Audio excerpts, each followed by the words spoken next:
What if I told you there's a haunting so severe that it's the only documented case in American history where a spirit is believed to have directly caused someone's death? A case so disturbing that even Andrew Jackson, the future seventh president of the United States, fled in terror, declaring he'd rather face the British Army again than spend another night dealing with this entity.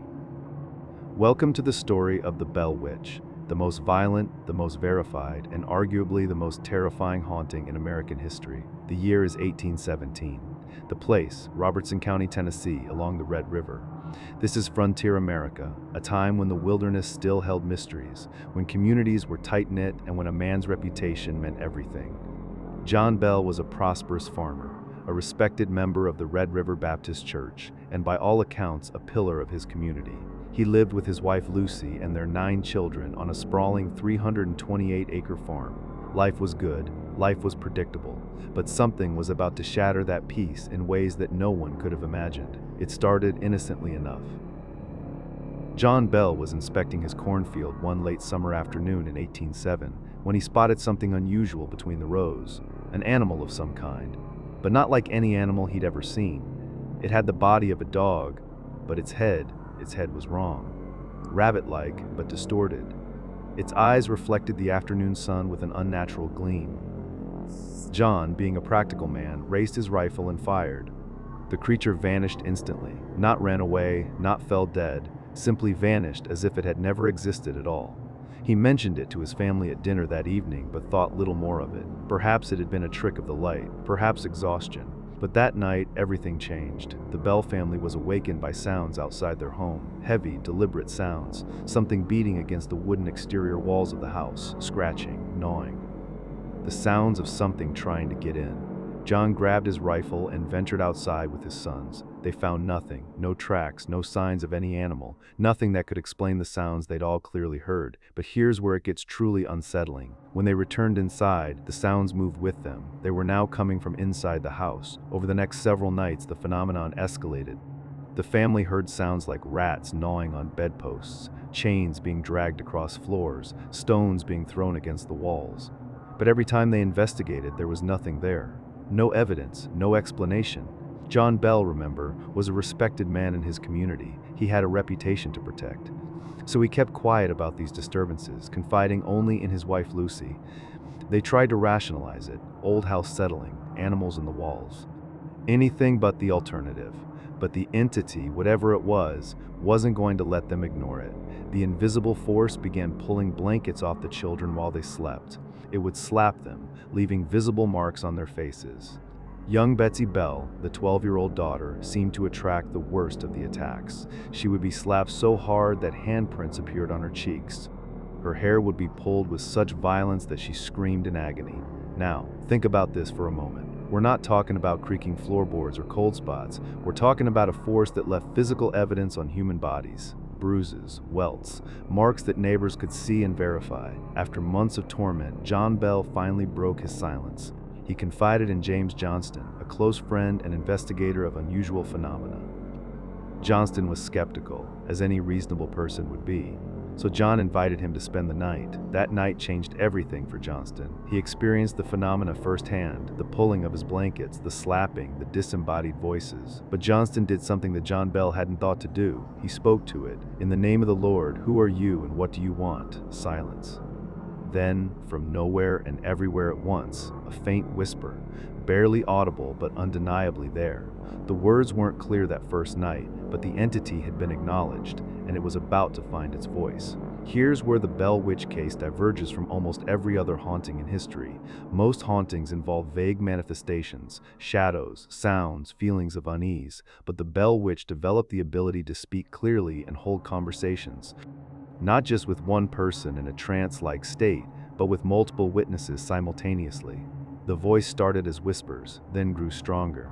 It could speak in multiple voices at once, men, women, children. It could sing hymns in perfect harmony with itself. It quoted scripture verbatim. It recounted private conversations that had taken place miles away, proving somehow that it could be in multiple places at once.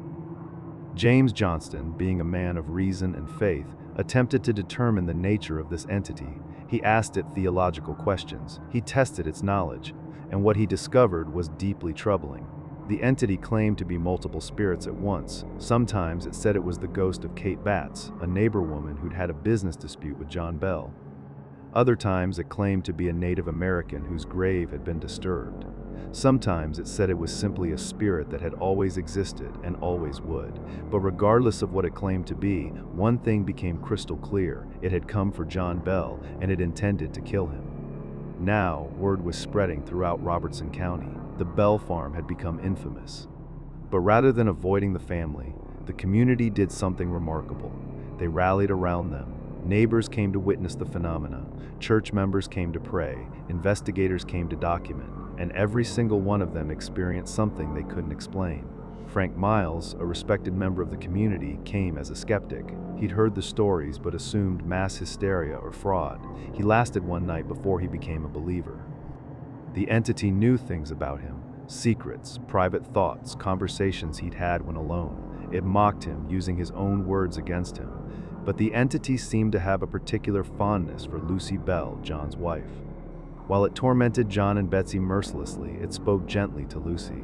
It sang to her. It even manifested physical objects for her: fresh fruit appearing on her pillow, hazelnuts materializing in her hands. Some witnesses reported that when Lucy was ill, the entity's voice would recite healing prayers and offer her comfort. This selective kindness made the haunting even more disturbing. This wasn't mindless violence. This was calculated, intentional, personal. Now let me tell you about the Andrew Jackson incident, because this is one of the most verified aspects of the entire story, and it's absolutely fascinating. In 1809, Andrew Jackson was already a war hero, famous for his victory at the Battle of New Orleans. He'd heard about the Bell Witch and, being the fearless man he was, decided to visit the farm and confront this entity himself.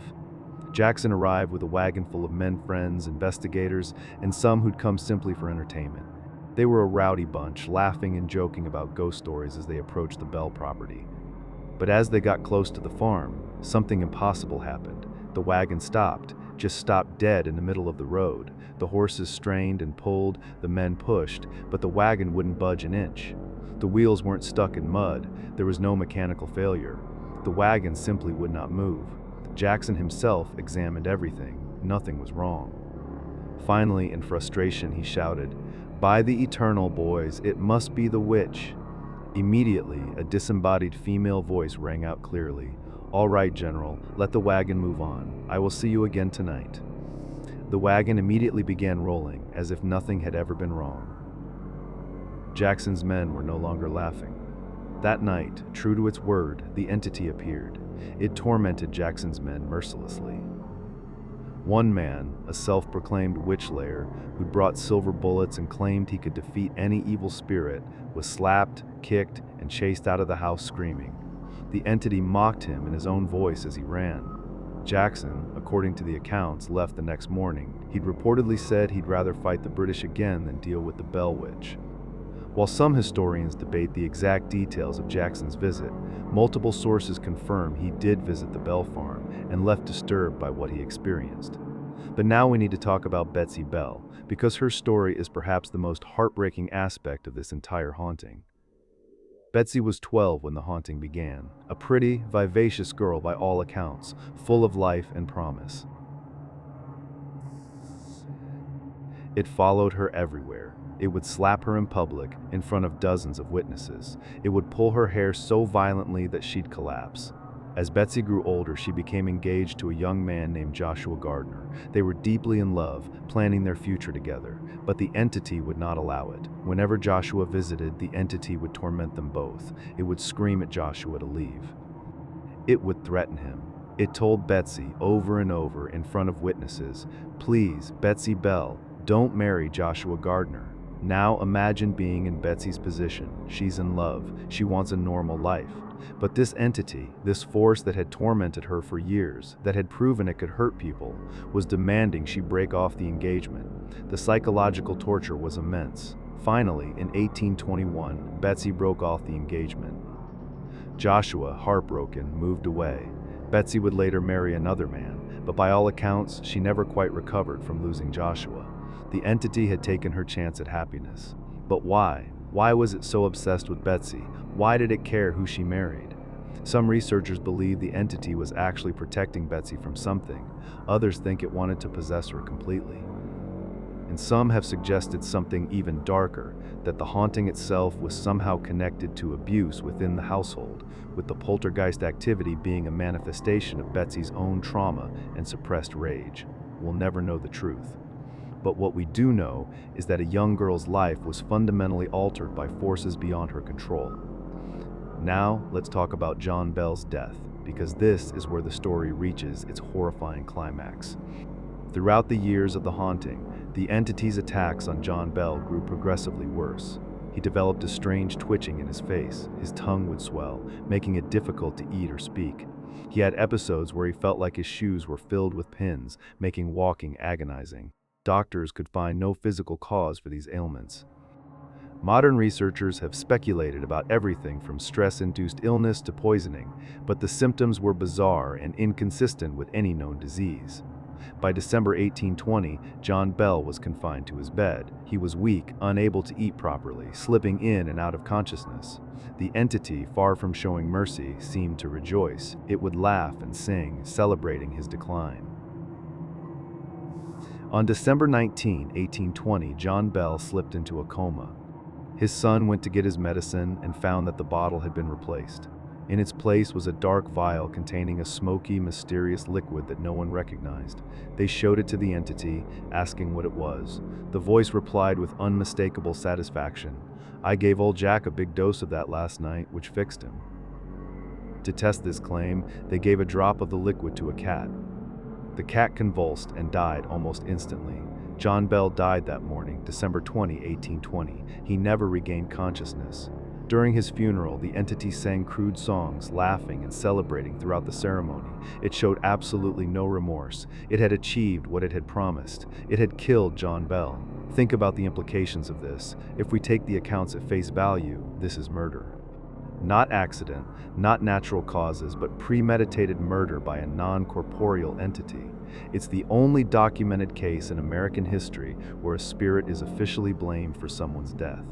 Now, you might be thinking, surely this is just folklore, exaggerated over time, turned into legend. But here's what makes the Bell Witch case different from other ghost stories. This haunting was witnessed by hundreds of people over 4 years. We're not talking about one person's testimony or a family's claims. We're talking about community leaders, church elders, doctors, lawyers, teachers, and even a future president.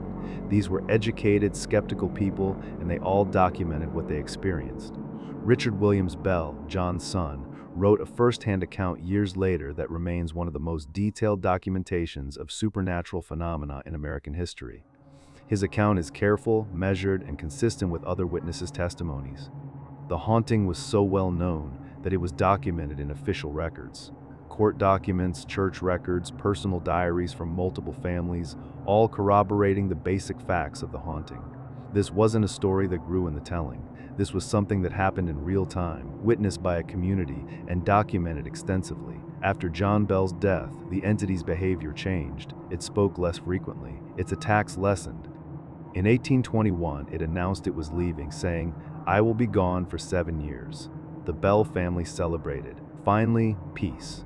Finally, normalcy. Betsy could heal. The family could recover. And true to its word, the entity vanished completely. For 7 years, there was nothing.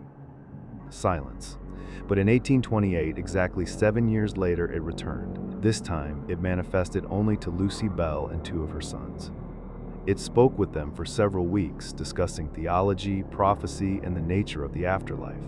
It made predictions about the future, some of which, according to the family, came true.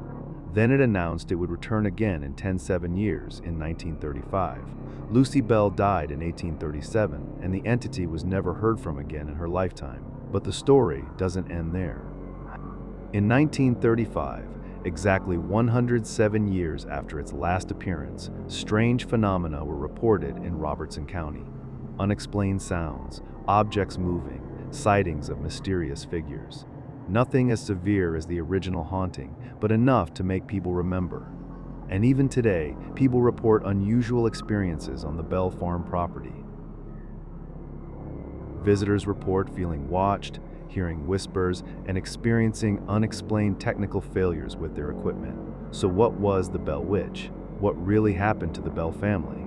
Skeptics have proposed numerous theories. Mass hysteria, though this doesn't explain the physical phenomena or the multiple independent witnesses.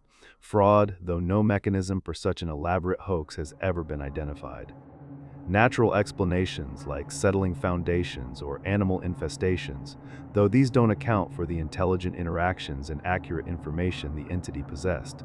Some paranormal researchers believe it was a poltergeist, a manifestation of psychic energy, possibly from Betsy Bell during her tumultuous adolescence. This would explain why the activity centered around her and why it ended as she matured. Others think it was demonic in nature, an evil entity that attached itself to the family for reasons unknown. The entity's knowledge of Scripture, its ability to be in multiple places, its shape-shifting nature, all point to something beyond human understanding. Some researchers have suggested the haunting was connected to Kate Batts, the neighbor woman mentioned earlier. John Bell had been involved in a business dispute with Kate involving land and slaves.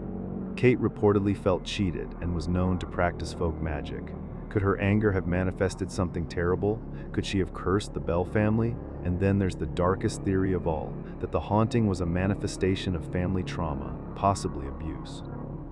Some modern researchers point to the selective nature of the attacks, the entity's protection of Lucy, its obsession with controlling Betsy's relationships, as possible indicators of something deeply wrong within the household itself. We'll likely never know the truth. The people involved are long dead. The original homestead is gone. All we have are the accounts, the testimonies, and the lingering sense that something truly terrible happened in Robertson County between 1817 and 1821. But here's what we can say with certainty. Something happened to the Bell family. Something that couldn't be explained by the knowledge and understanding of the time. Something that terrified an entire community and left scars that persist 200 years later. The Bell Witch remains America's most documented, most witnessed, and most disturbing haunting. It's a case that challenges our understanding of reality, that forces us to confront the possibility that there are things in this world beyond our comprehension. Whether you believe in the supernatural or not, the Bell Witch story serves as a reminder that there are still mysteries in this world. There are still things that happen that we cannot explain, no matter how hard we try. The Bell Farm is still there in Robertson County, Tennessee. The cave is still accessible. People still visit, hoping to experience something, to feel some connection to this legendary haunting. And late at night, when the wind moves through the Tennessee hills, some people swear they can still hear it, a voice, faint and distant but unmistakably there, laughing, singing, or whispering, "I'll be back." If you enjoyed this deep dive into the Bell Witch legend, please like, subscribe, and let me know in the comments. Do you believe the Bell Witch was real? What do you think really happened to the Bell family? And would you be brave enough to spend a night at the Bell Witch Cave? Until next time, stay curious, stay skeptical, and maybe keep the lights on tonight.